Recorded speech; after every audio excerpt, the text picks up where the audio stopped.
yang dia selalu ada, mulai dia di alam roh ya, kemudian lahir ke alam rahim, dia terus hidup berjalan, lalu sekarang dia ada di alam dunia, dia kemudian melekat kepada jantung, melekat kepada raga manusia. Karena itu raga ini sifat tubuh ini, anggota tubuh yang bersifat fisikal ini sifatnya dia tidak independen. Ya. Setidak independennya arat juga. Ya.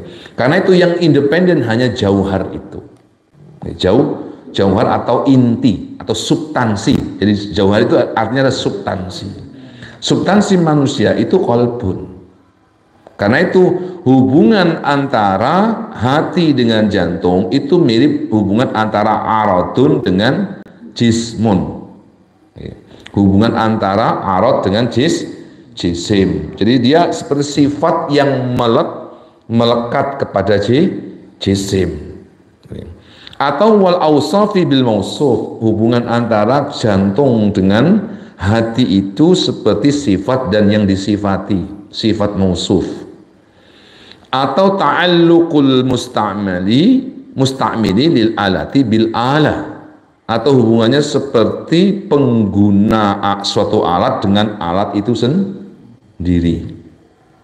Jadi hati itu adalah pengguna, alatnya adalah jantung itu. Jadi hubungan antara hati dengan jantung, jadi jantung ini alatnya. Penggunanya siapa? Hati, qalbun itu. Au ta'alluqal mutamakkini bil makan, atau hubungan dengan orang yang menempati suatu tempat dengan tempat itu sendiri. Itu Al-Ghazali menggambarkan seperti itu nih, hubungannya seperti itu antara hati dengan jantung. Yang jelas hati itu adalah jauhar. Hati itu adalah substansi. Wa syarhu dzalika mimma natawaqqahu li ma'nayaini. Untuk menjelaskan masalah ini, hati ini, itu kami menghindari dua pemaknaan. Karena ini sangat sensitif nih, sangat rawan.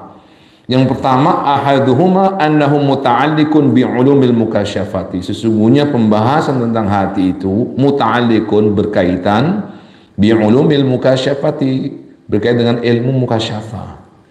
Walaysa ghalduna fi hadzal kitabi, dan tidaklah tujuan kami fi hadzal kitabi, di dalam kitab Ihya ini, illa ulumal muamalati, kecuali hanyalah ilmu muamalah. Jadi Ihya ini tidak membahas ilmu mukasyafah, tetapi ilmu muamalah, ilmu tentang amal. Yang dimaksud dengan ilmu tentang amal itu apa? Ilmu bagaimana cara mematahkan kemauan syahwat, mematahkan kemauan ghadab, itulah ilmu muamalah. Jadi amaleha, hati, bagaimana dia bisa mengendalikan, bisa menjaga, bisa mendidik ya syahwat dan ghadab, itulah ilmu muamalah, bukan ilmu mukasyafah. Kalau hati itu sebenarnya itu masuk dalam ilmu mukasyafah. Wathani, yang kedua, anna tahqiqahu, sesungguhnya meneliti tentang hati itu sendiri, yastad'i, bisa mengakibatkan ifsya'i sirr ruh, mengakibatkan rusaknya rahasia ruh. Wa dzalika, yang demikian itu, mimma lam yatakallam, sesuatu yang tidak dibicarakan oleh Rasulullah sallallahu alaihi wasallam. Falaisa li ghairihi an yatakallama fihi, maka tidak patut pula selain Rasulullah membicarakan tentang hakikat hati itu sendiri. Karena itu Imam Al-Ghazali di dalam Ihya ini tidak membahas tentang zat hakikat dari hati itu, karena Rasulullah sendiri tidak membicarakan itu. Karena itu ketika Rasulullah Shallallahu Alaihi Wasallam ya duduk bersandar di salah satu sisi jalan di Madinah, itu ada segerombolan orang Yahudi datang. Ya, sambil mereka ngobrol-ngobrol gitu, di situ ada kalau nggak salah Ibnu Mas'ud ya. Kemudian, coba kamu tanya itu kepada Muhammad. Tanya apa? Itu ruh itu apa sih? Gitu. Kamu tanya kepada dia. Katanya dia nabi gitu. Misalnya. Akhirnya di antara golongan itu ada satu orang Yahudi datang ke Nabi Muhammad. Ruh itu apa? Nabi itu hanya diam saja, tidak menjawab apapun, hanya diam. Sampai kemudian ada firman Allah Subhanahu wa taala, "Qulir ruh min amri rabbi wa ma utitu al-ilma illa qalil." Itu ya. Katakanlah Muhammad kepada orang-orang Yahudi itu, sesungguhnya urusan ruh, artinya hakikat daripada ruh, hakikat daripada hati, itu yang tahu hanya Allah. Artinya Imam Ghazali tidak membahas tentang hakikat hati itu sendiri. Corong tidak membahas zatiyah seseorang, tetapi nanti yang dibahas itu apa? Wal maksudu. Yang dimaksud di sini adalah anna idza atlaqna lafdzal qalbi, sesungguhnya jika kami menyatakan lafaz al-qalb fi hadzal kitabi, di dalam kitab ini, aradna, maka kami maksudkan bihi dengannya, hadhil latifata, adalah latifah ini, sesuatu yang lembut dan halus tersebut. Wa gharduna, dan tujuan kami adalah zikru awsafiha, menguraikan sifat-sifatnya. Sifat-sifat latifah tadi itu sesuatu yang halus, lembut, yang bersifat robbani, yang bersifat ruhani.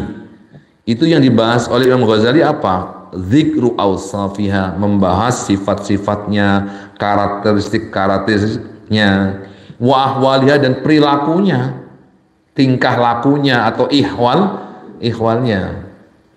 La zikru haqiqatiha, tidak menguraikan, menyebutkan tentang hakikatnya.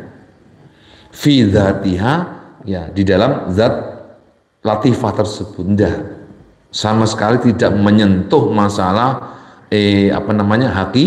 hakikatnya atau zatiyah hati itu seperti apa ya misalnya, enggak. Tetapi yang dibahas adalah sifat-sifatnya, gejala-gejalanya, ya, tanda-tandanya, tingkah laku, perilaku, dan ihwalnya itu nanti akan dibahas.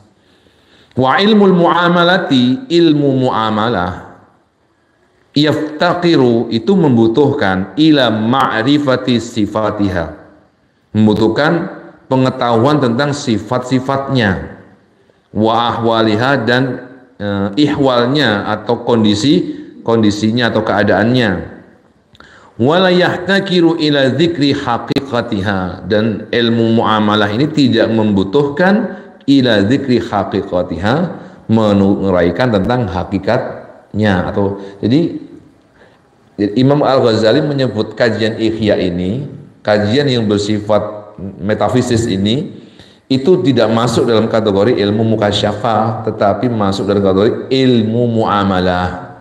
Ya.